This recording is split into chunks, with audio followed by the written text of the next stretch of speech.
Bonjour à toutes, bonjour à tous, bonjour Sylvain. Bonjour. On se retrouve aujourd'hui pour notre 120e vidéo news et rassurez-vous, ça n'est pas limité à 120. C'est un super gag. C'est pour ton anniversaire. C'est 130 normalement l'autoroute. Sur l'autoroute, mais il y a sans doute des routes qui sont limitées à 120. Ah, ça marche pas du tout. C'était pour ton anniversaire. C'est l'anniversaire de Sylvain demain par rapport à l'heure en Angers. Il y a 2 jours par rapport à l'heure où vous regardez. Si vous regardez le vendredi, donc devinez quel jour c'est. Vous pouvez féliciter. Oui, si, félicitations, t'es 25 ans quand même, c'est un bel âge, Sylvain. Oui, 25. C'est vraiment un moment très important dans ta carrière ludique. Pas du tout.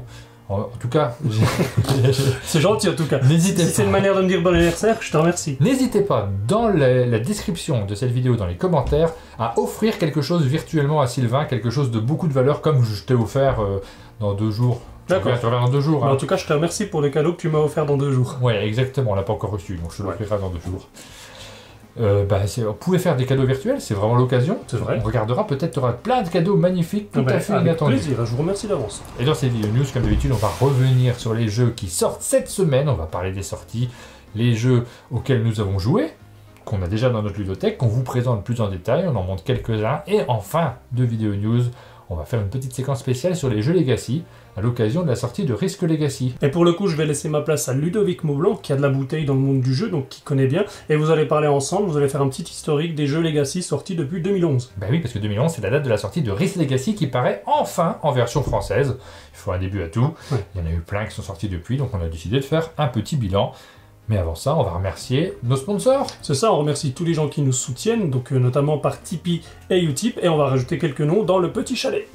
Alors on rajoute 3 noms que j'ai écrits à la main parce que mon imprimante a décidé qu'elle faisait un bourrage papier, il n'y a pas de papier dedans, donc je ne comprends pas pourquoi, il va falloir que j'explore ça, c'est merveilleux le monde des imprimantes.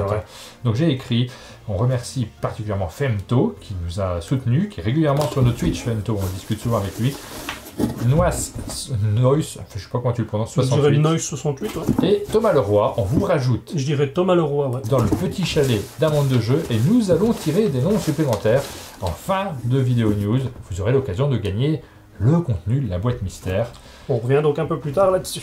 Et on remercie également Board Game Arena, notre sponsor. C'est le site de jeux de société en ligne sur lequel vous pouvez découvrir plein de jeux modernes, ceux dont on vous parle dans nos vidéos. Vous pouvez y jouer avec des joueurs du monde entier. Et on organise chaque semaine des tournois sur Board Game Arena. Donc cette semaine, le tournoi qui est en cours, c'est sur Abyss Conspiracy. Ouais. Donc bon, ça c'est déjà en cours. Donc c'est trop tard pour vous inscrire, mais rejoignez notre Discord pour découvrir ceux qu'on va organiser les semaines prochaines et éventuellement participer avec nous. Le jeu qui vient d'arriver sur Board Game Arena, c'est Burgle Bros. Est-ce que tu connais Burgle Bros? Je vois c'est le jeu un peu en forme de tour. Ouais. Mais j'y ai pas joué, mais je vois c'est quoi. C'est un jeu de Team Forward, c'est un jeu coopératif. C'est vrai qu'on fait souvent nous des jeux qui sont plutôt compétitifs, mais il y a aussi des jeux coopératifs sur la plateforme. C'est plutôt un classique, donc c'est une bonne nouvelle. Le fait qu'il arrive en version dématérialisée, vous allez pouvoir le découvrir et éventuellement après, si vous aimez bien, l'acheter pour pouvoir y jouer sur table. Et comme d'habitude, on commence la rubrique des sorties par les jeux sur lesquels on a réalisé une vidéo. C'est le cas notamment de Taco Verso Book Cheese Pizza. On est sur un jeu d'observation et de rapidité dans la gamme des tacos. C'est la nouvelle boîte qui sort. Et justement, la vidéo est en ligne, vous pouvez aller les voir et... On met un extrait Extrait. Chat. Quelle violence dans ce jeu. Tu as écrasé tout le monde? Non. On continue avec Maudit Maudit, c'est un jeu d'association de mots et on a également réalisé une vidéo. Extrait. Avec une petite boîte qui est très charmante. Vous allez voir qu'on va jouer également avec la boîte. Et bravo aux auteurs pour cette magnifique idée, réalisation, etc. Parce que sans eux, il n'y aurait pas ce jeu. Alors comment on trouve...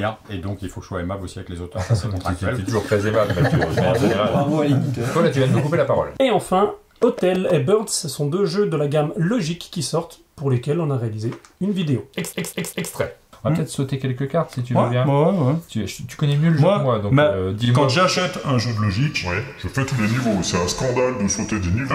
Mais là, pour la vidéo, évidemment. Et on continue avec des jeux sur lesquels nous n'avons pas encore réalisé de vidéos. Extrait. Bah non. Bah non, ça marche pas réalisé des vidéos. Pour Riverside, un jeu qui sort chez Matago, il s'agit d'un jeu de Asmund et Elif Svensson.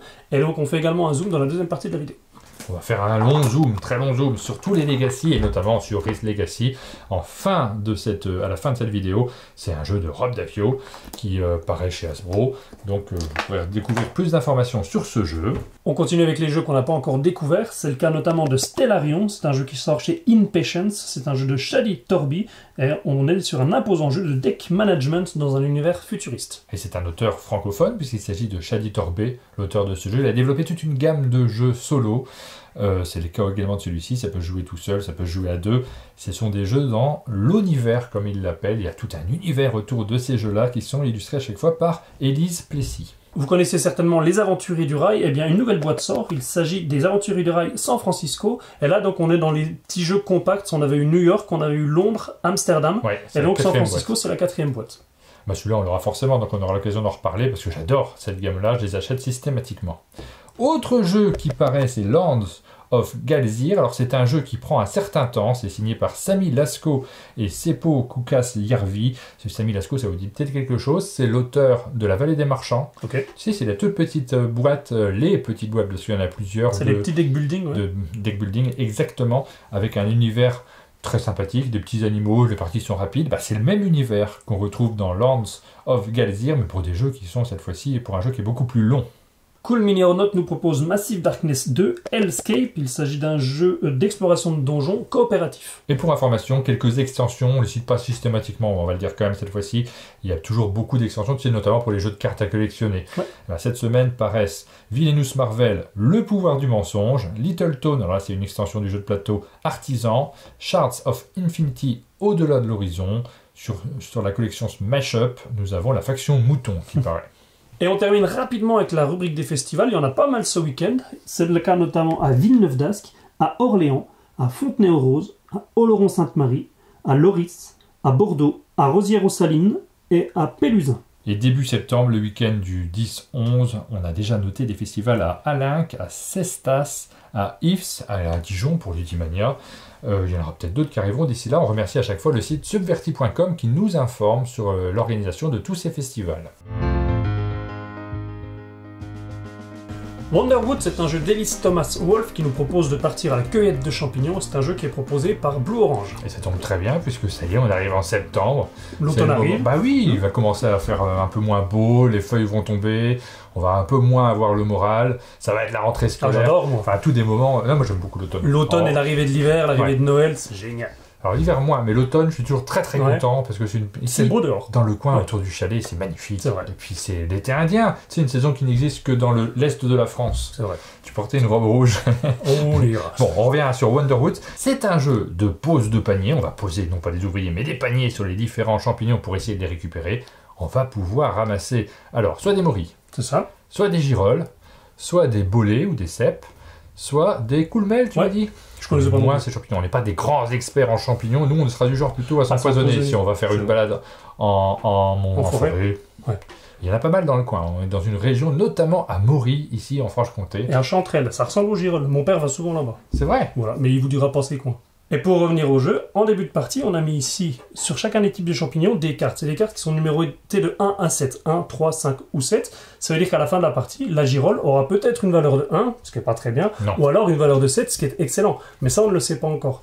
La seule chose qu'on va avoir pour déduire ça, c'est que chaque joueur a reçu 4 cartes en main. Là, on fait une partie à 3. Et donc, sur ces 4 cartes, on a quelques infos secrètes. Par exemple, moi, si on avait joué cette partie, je saurais que le bolet ne vaudra ni 7 ni 5. Donc je sais automatiquement que le bolet c'est soit du 1 soit du 3, donc c'est pas forcément le plus intéressant. Donc moi je vais pas forcément essayer d'en récupérer. Alors mécaniquement, chacun à son tour va poser un petit panier sur une zone. On voit qu'on peut se placer sur des zones où il n'y a besoin que d'un seul panier pour récupérer un champignon. Puis il y en a d'autres, le jour suivant, s'il veut également avoir de la morille, il faudra qu'il en mette 2 cette fois-ci. Le jour suivant, il faudra en mettre 3 pour en gagner une. Sachant qu'on a au début de la partie que 5 paniers, donc ça va assez vite. Alors quel est l'intérêt d'en mettre beaucoup? C'est tout simplement, à la fin du tour, quand on aura joué tous nos paniers, le joueur qui aura placé le plus de paniers sur l'un des coins un champignon aura le droit d'avoir un champignon bonus. Il vaut mieux qu'il ait misé sur l'un de ceux qui a la plus forte valeur. C'est ça. Avant de finir le tour, on a une deuxième phase pendant laquelle chaque joueur va décider oui ou non de jouer une de ses cartes, donc de la révéler au monde entier, ce qui va donner une info à tout le monde. S'il le fait, il récupère un panier pour le reste de la partie. Donc ça permettra de se placer plus facilement. Donc moi j'ai décidé de le faire, et j'annonce à tout le monde que la morille, on sait qu'elle ne vaudra pas 3. Et voilà, on vous a déjà expliqué le fonctionnement du jeu dans ses grandes lignes. Alors évidemment, il y a les interactions entre les joueurs, on va jouer on va bluffer. Bien sûr. On va essayer de rouler dans la farine nos adversaires pour qu'ils misent sur un champignon qui vaut très peu, en gardant secrètement le fait qu'on avait la carte 7 et 5 par exemple dans notre main, et que donc ce champignon-là ne vaut pas cette valeur-là. Mais bien entendu, il y a un peu de hasard. C'est le genre de jeu où votre main de cartes va guider énormément le choix de vos adversaires qui ne savent pas ce que vous avez en main, va également vous jouer sur le fait que vous connaissiez ou pas précisément les valeurs des différents champignons. C'est donc un jeu qui est très familial, je trouve. C'est ça, on est sur un jeu de bluff et de déduction, mais très familial, dans lequel le hasard laisse toutes les chances aux joueurs qui n'ont pas forcément l'habitude de jouer à ce type de jeu-là. Donc on est sur un public familial. Et ben voilà, c'est un jeu qui est parfait peut-être à sortir cet automne, juste avant d'aller avec son panier dans les sous-bois pour ramasser des champignons, faire une magnifique omelette et mourir dans l'atroce souffrance parce qu'on n'y connaît strictement rien. Je ne vais jamais de champignons avec toi.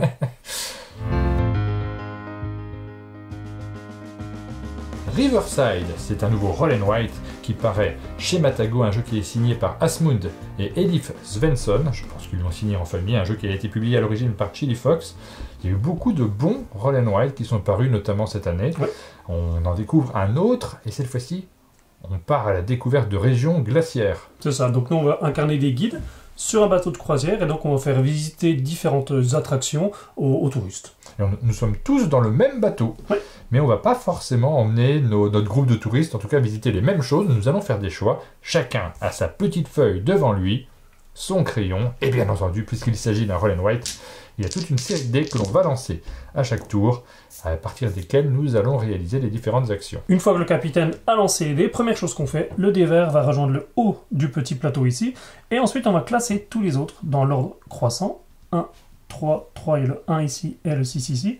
Et on va regarder le milieu, donc là c'est le 3. Tous les dés qui ont une valeur supérieure, donc là le 6, passent au-dessus. À partir de là, chaque joueur va pouvoir faire un choix, choisir un dé, ou alors une combinaison avec le dé vert. Par exemple, je peux prendre le bleu plus le vert, ça fait 5. Pour faire des petites coches en bleu, donc là j'en ferai 5. 1, 2, 3 par exemple. J'ai rempli une ligne, je gagne un ticket. Il m'en reste 2, 4, 5. Mais puisque j'ai pris le dé vert, tous les dés qui sont au-dessus, c'est des dés de forte température qui vont nous contraindre à cocher des petites flammes ici. Donc là c'était un dé 4. J'aurais pu prendre le 6, mais ça faisait beaucoup de flammes à cocher. Et évidemment, si on n'a plus de flammes disponibles, on ne peut plus prendre les dés qui sont au-dessus. Donc en gros, on va essayer de prendre les dés qui nous permettent de cocher le plus de cases. Évidemment, les plus gros ne seront pas toujours disponibles. Donc il va falloir faire des choix. De temps en temps, on prendra les plus faibles. On a quand même le droit d'en prendre un certain nombre. Mais on va cocher des cases en fonction de leur constellation. Donc il faudra bien calculer les choix que l'on va faire. Parce que j'en ai déjà 4 moi. Imagine si tu avais fait 10. Là, ça va vite. Ça va très très vite, parce que évidemment le but de ce type de jeu, c'est de remplir le plus rapidement possible nos différentes lignes. Vous voyez qu'il y a toute une série de lignes pour obtenir des bonus, et on voit directement qu'en face de ma première ligne, si j'ai réussi à la remplir complètement, j'aurai le droit de cocher 2 autres cases dans la zone blanche. Donc ça va me permettre d'accélérer. Il y a souvent dans les jeux de roll and write des petits effets comme ça quand on a fini de remplir une ligne. Ça donne un petit bonus. Un petit aspect combo, ouais. Tu vas remplir une ligne, ça te donne un bonus de 2. Tu avais bien géré le coup, ça te permet de remplir une autre ligne qui te donne un autre bonus. Et donc, tu peux comme ça remplir beaucoup plus rapidement tes lignes. Et ça, c'est pas très original. Ça fait partie des classiques. Le choix des dés, les lignes à remplir. Ce qui l'est plus, c'est ce petit plateau modulable, vous l'avez vu, parce qu'on peut à chaque partie avoir un plateau complètement différent. Et les lieux que l'on va visiter. C'est ça. Alors déjà, vu qu'on avait fait 4 avec le dé vert va toujours là-haut. Et il nous fait avancer le bateau de 4 cases. Hop! Non, même pas, il passe pas par là, c'est un raccourci. 1, 2, 3, 4, il arrive ici. Une fois que le bateau a avancé, tous les joueurs peuvent visiter un lieu situé à 3 cases de distance maximum, sans dépenser de bonus pour aller plus loin. Donc là, par exemple, je pourrais visiter ce lieu-là, avec des ours qui rapportent 9 points, des... Qu'est-ce que c'est ça exactement? Là, je vois ça, c'est de la pêche. Ouais, c'est de la pêche. C'est 4 points par ligne qu'on a complètement remplie. Donc en fait... Si j'ai bien réussi à remplir ma ligne blanche, peut-être que j'avais intérêt au premier tour de prendre ce D6 pour remplir complètement une ligne. Ça m'aurait permis d'avoir un petit ticket que j'aurais multiplié par les points qui sont indiqués sur ce lieu, de scorer un score dans la case qui suit, donc 9 points. Et vous voyez qu'il y a des signes inférieurs. Ça veut dire que si plus tard je visite un autre lieu blanc, il faudra forcément que ma visite rapporte davantage de points. Et c'est là qu'il y a des petits calculs qui rentrent en jeu par rapport au positionnement de ces différentes tuiles. On va pas rentrer davantage dans le détail, sachez juste que vous voyez sur chacune des couleurs, vous avez à chaque fois des petits smileys violets. Quand vous cochez les 2 smileys violets d'une couleur, vous obtenez un petit bonus que vous pourrez utiliser une fois dans la partie. Des bonus qui peuvent par exemple améliorer votre jet de dés, des choses comme ça. Et moi c'est cet aspect-là que j'aime bien. Le fait de pouvoir regarder au début de la partie le plateau, de se dire il y a du blanc là, il y en aura plutôt là. Essayer de programmer. Donc essayer d'anticiper un petit peu ce que l'on va faire. Évidemment le bateau va faire le tour et c'est ça qui va marquer la fin de partie. Donc cet aspect-là, il me plaît bien. Moi c'est un jeu auquel j'ai envie de rejouer. J'étais très content de faire ma première partie. On est en terrain inconnu, mais finalement il y a suffisamment de nouveautés pour que j'ai envie de revenir sur Riverside et pour que je dise que le jeu rentre dans ma ludothèque. Ben moi c'est la même chose, je le rentre dans ma bibliothèque parce que comme tu le dis c'est fluide, ça se joue bien. La thématique, le fait qu'on soit des guides, qu'on emmène des touristes, c'est une thématique un peu posée, un peu cool. Oui. Ça marche bien aussi. Et puis ce côté vraiment il y a des petites combos qu'on fait où des fois on a l'impression qu'on a bien joué parce qu'on a coché 3 cases d'un coup. Ça marche plutôt bien donc je le rentre également dans ma ludothèque.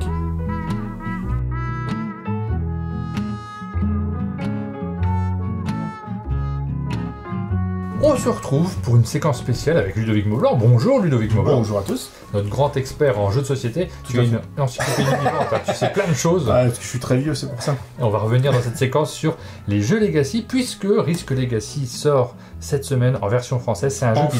Bah oui, ça date de 2011. Ouais. Tu y avais joué 2011 déjà. Ouais. T'avais joué à ce moment-là ou... Ouais, 2011. Voilà. Quand on a appris que ce genre de jeu existait, on a toute la bande de copains... alors j'allais dire les gens de la cafetière, mais la cafetière n'existait même pas à l'époque. Antoine et Corentin, on n'avait pas la cafetière.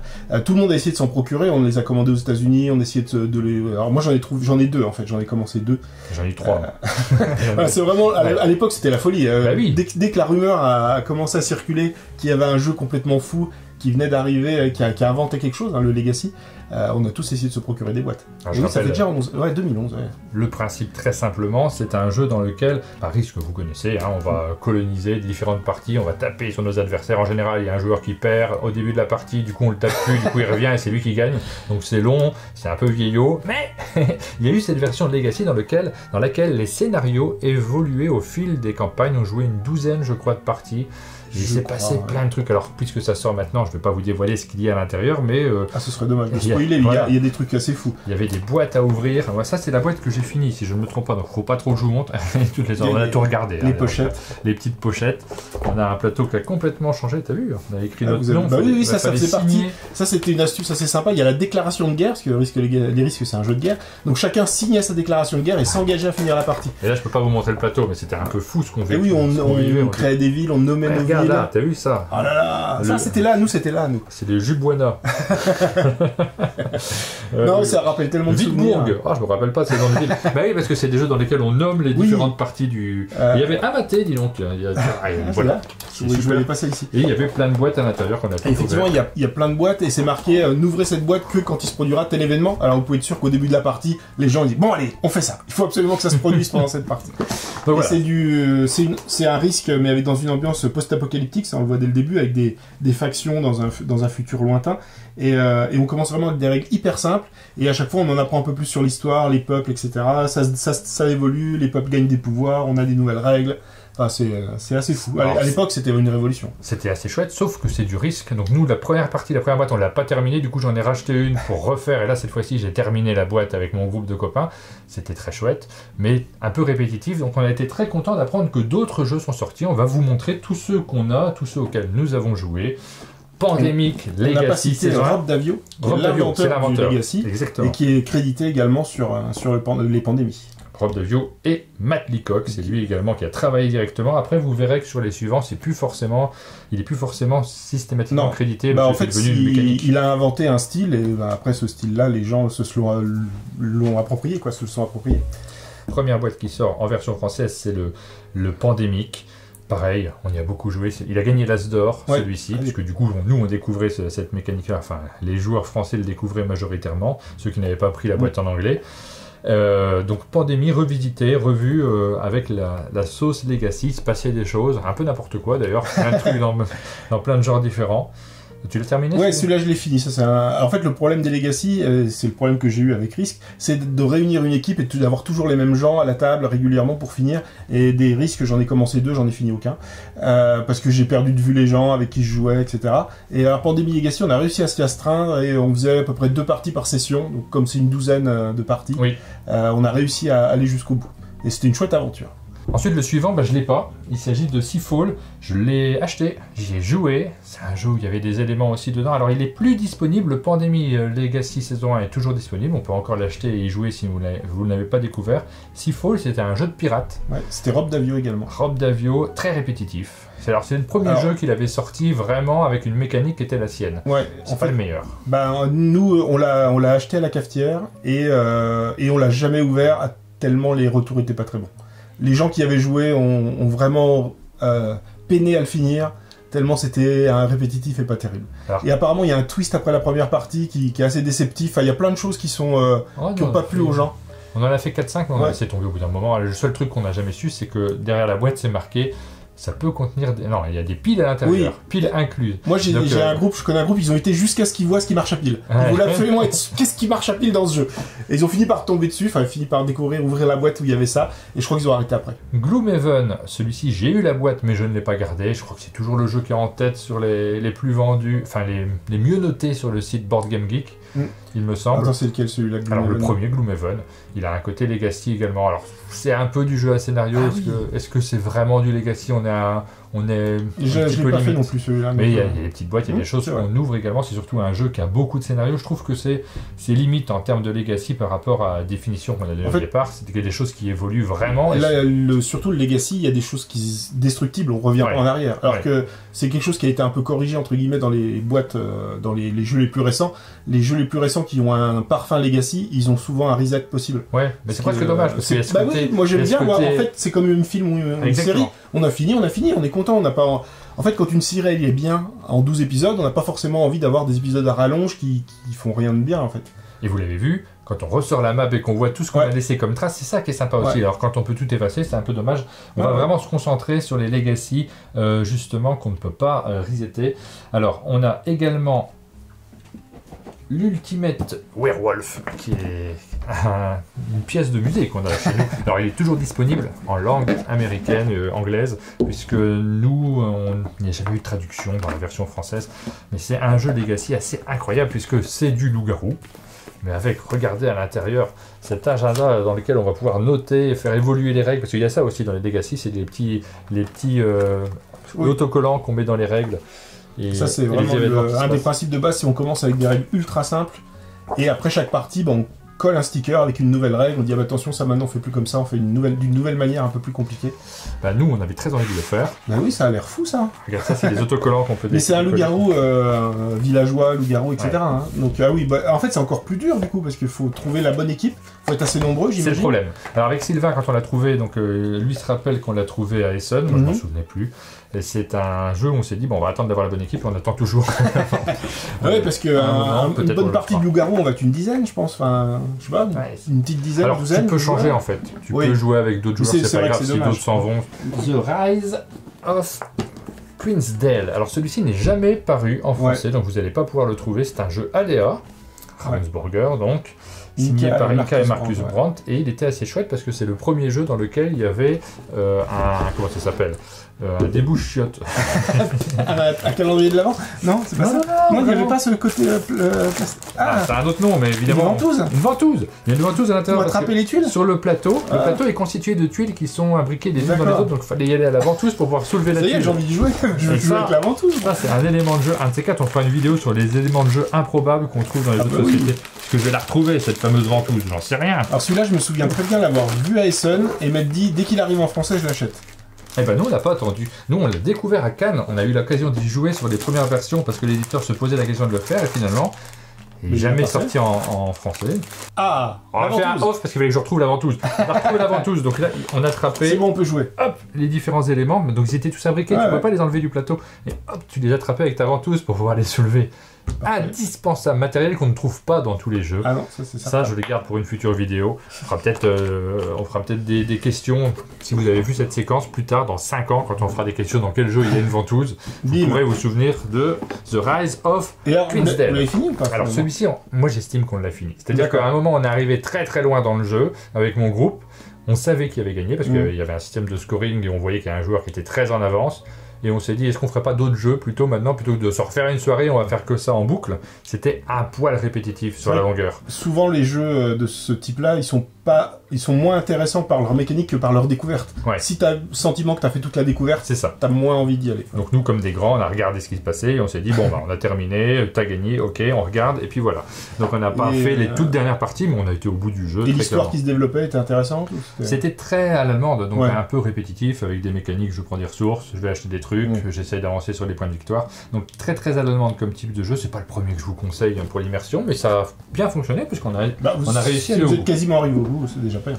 On en a un qui est assez proche, assez semblable dans le type de jeu dont il s'agit, c'est Charterstone, un jeu qui est paru chez Stone Meyer, chez Matago en version française, qui n'est plus disponible, vous pouvez plus le trouver, et c'est pas le meilleur non plus, hein. C'est un jeu de Jamie Stegmaier, très mécanique également, super joli. Très très beau, un jeu de ressources aussi, avec les petits personnages tout mignons.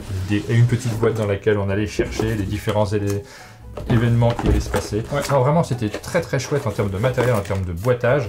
Après, c'était hyper répétitif comme jeu. Alors moi, nous on a une très mauvaise partie. Alors c'est un peu le problème de ce genre de jeu-là, c'est que c'est assez fou, il peut se passer plein de choses, et nous, ce qui s'est passé a fait qu'un joueur, en l'occurrence c'était moi, gagnait automatiquement toutes les parties. Bah nous c'était juste. Et du coup, les deux autres, ils ont fait ce qu'on jouait à 3. Les deux autres, au bout de 3-4 parties où je leur roulais systématiquement dessus, parce que la combo que j'avais réussi à créer, un peu par hasard en plus, hein, j'y avais aucun mérite, hein, c'était vraiment les cartes qui étaient tombées comme ça, me générait tellement de points de victoire qu'ils pouvaient pas gagner les parties. Donc au bout d'un moment, ils ont fait, on va peut-être arrêter.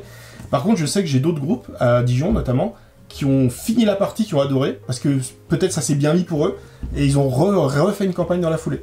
Donc je pense que ça c'est très fonction de comment ça tombe. Et ça peut aussi bien tomber à plat que très bien marcher. Bon, de toute façon, celui-ci, vous allez avoir du mal à le trouver parce qu'au cas, ça marche pas trop pour ce type de jeu. Il faut trouver une boîte qui n'a pas été jouée. Il y a eu une boîte de reset qui a été... Je me souviens qu'à l'époque, quand il est sorti à Essen, les gens achetaient la grosse boîte et achetaient dans la foulée la boîte de reset en se disant « Comme ça, je vais y rejouer !»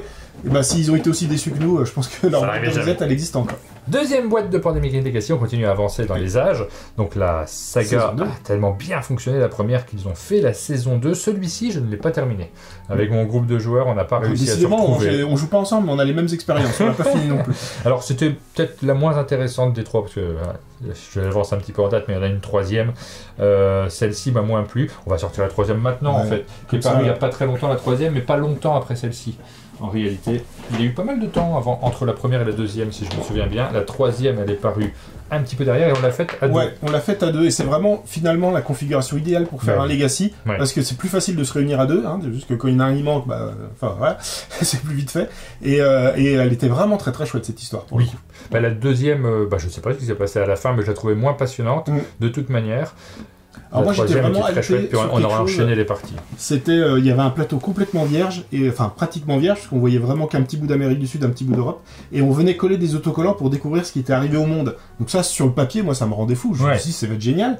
Et en fait, le jeu est fait de telle manière qu'il vous guide tellement que vous pouvez pas faire ce que vous voulez. Parce que nous, ce qu'on voulait juste faire, c'est explorer, c'est voir les nouveaux trucs. Mais non, si on fait ça, on perd la partie. Et nous, on a commencé à perdre. Et au bout d'un moment, on en a eu un peu marre de se faire taper dessus. Parce que nous, on voulait juste explorer. En fait, on voulait pas faire le jeu, je crois. En fait, on voulait pas se laisser guider par l'histoire.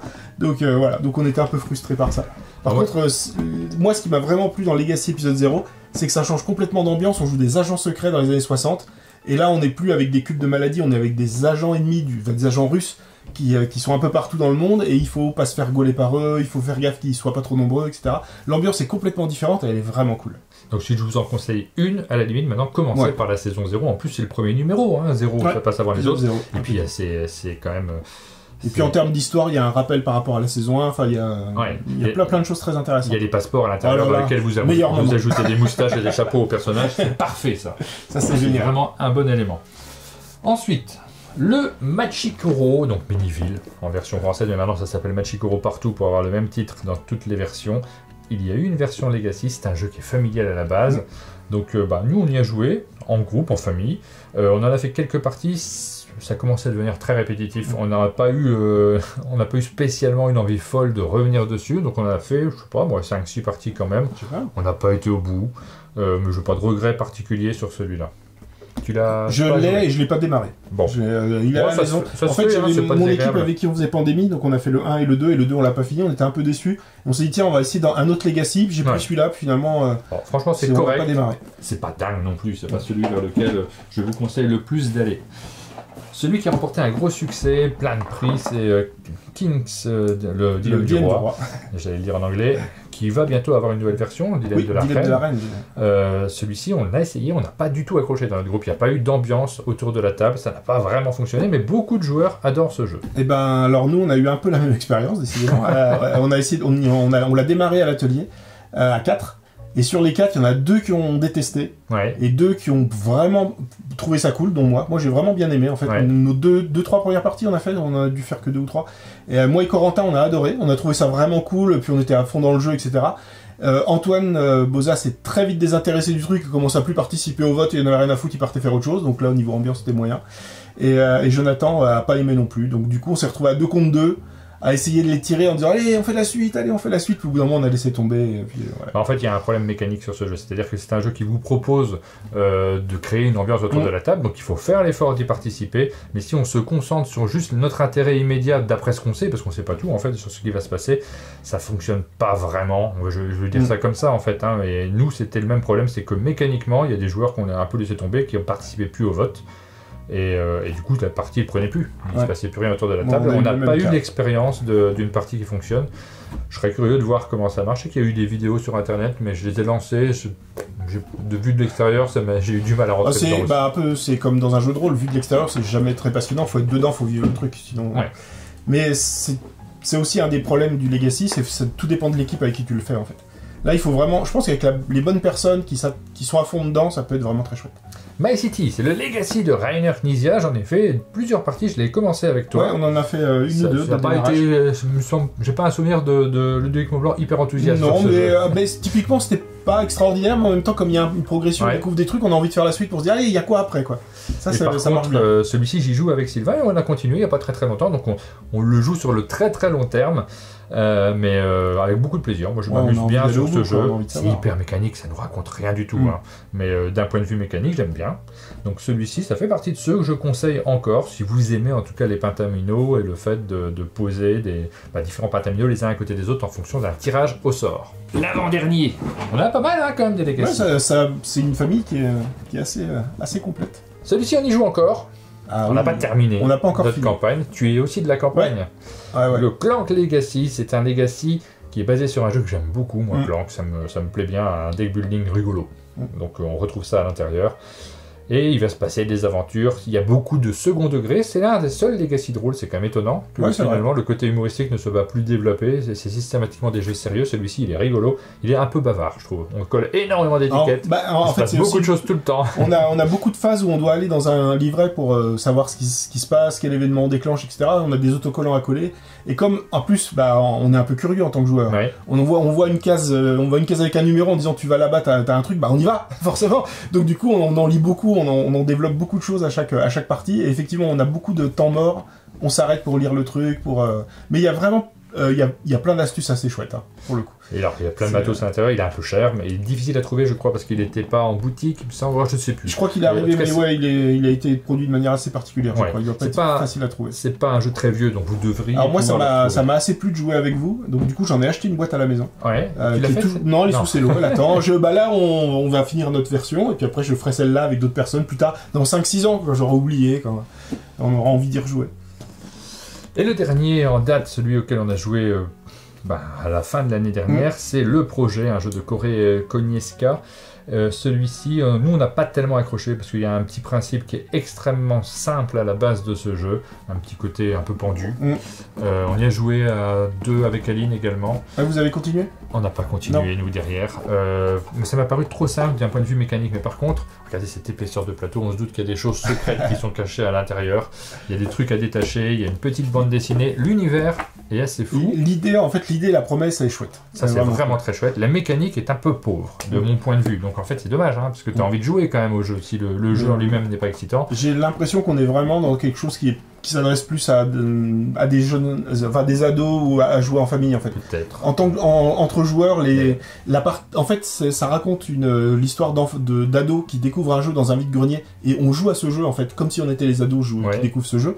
L'histoire des ados elle est assez rigolote parce que il y a des histoires de messages secrets qui se passent, mais après le jeu en lui-même il est pas très intéressant. Mais c'est dommage qu'ils aient découvert un jeu chiant quoi. Oui voilà, c'est un peu dommage qu'ils aient découvert un bon jeu, on serait bien amusé. Parce que moi j'ai quand même souvenir d'une partie où on a déplié le jeu, on a fait 3 coups puis t'as fait la réponse c'est ça.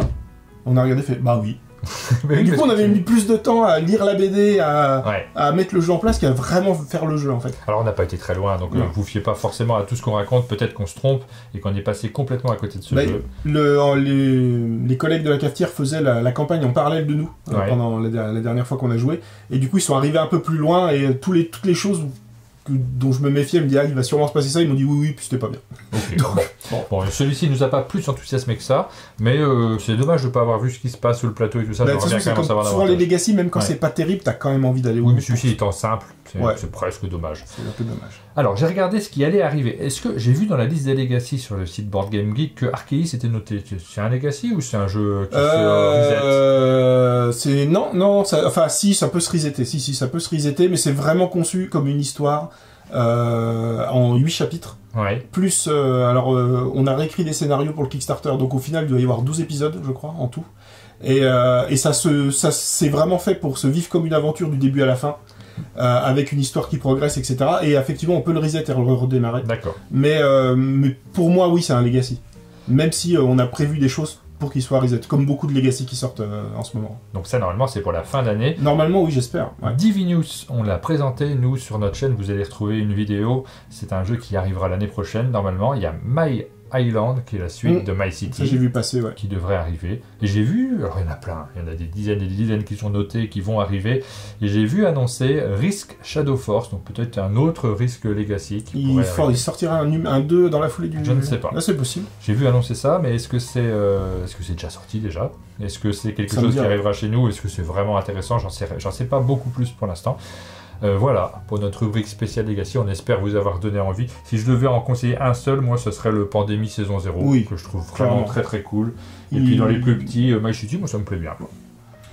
Je pense que Pandémie épisode 0, c'est vraiment c'est un Legacy parfait en fait. Ça va vraiment vous faire découvrir c'est quoi un Legacy, est-ce que ça vous plaît. C'est vrai, et après vous pourrez explorer un petit peu ce qui existe dans la galaxie des Legacy, il y en a plein. Mais le Pandémie épisode 0, c'est vraiment une très bonne porte d'entrée, effectivement. Merci Ludo. Avec plaisir. On arrive à la fin de notre vidéo news.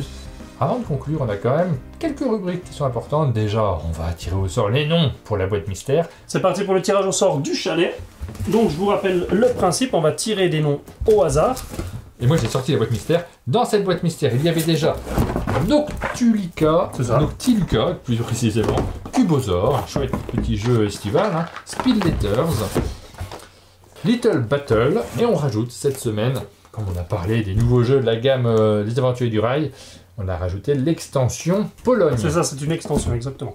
Et donc je rappelle le principe, on va tirer au hasard des noms dans le petit chalet, et dans quelques semaines, lorsqu'on fera la grande finale, on tirera au sort parmi les noms qu'on a déjà tirés précédemment, le grand gagnant de cette boîte mystère. Ça va arriver vite la finale. Là on va déjà tirer 6 noms, donc je te propose d'en tirer 3, je vais en tirer 3 également. Moi je suis pas trop mal, 1, 2, je vais un peu plus au fond... 3. Non, j'en ai que 2, mais c'est incroyable. C'est comme dans le jeu de société, il réfléchit. Tiens, tu réfléchis. Oui, hop, t'en prends 3 et tu réfléchis pas. 1, 2. Merci. Je suis bien content. Hop. Et 3. Alors moi j'ai Nipar, j'ai Lady Lot et j'ai Arnaud VM. Moi j'ai Mental Vortex, Takanimeg et Connerie en slip. Bravo à vous, donc vous aurez une chance d'être tiré au sort pour la finale. Et on arrive à la fin, cette fois-ci, de notre vidéo news. On vous donne rendez-vous comme d'habitude. Alors sur Twitch, c'est lundi à 13h qu'on fait un Twitch où on revient sur plein de choses. C'est très dynamique le format Twitch. Ça dure une bonne heure en général, mais bizarrement, le temps passe très très vite dans ce format-là. C'est l'échange avec nos abonnés. On vous donne rendez-vous la semaine prochaine pour la vidéo news et entre-temps pour plein de formats vidéo sur notre chaîne dans lesquels on vous présentera plein de jeux. Comme d'habitude, si cette vidéo vous a plu, n'hésitez pas à mettre un j'aime, des commentaires, abonnez-vous à la chaîne Un Monde de Jeux pour ne rien louper de notre actualité et on vous dit à bientôt.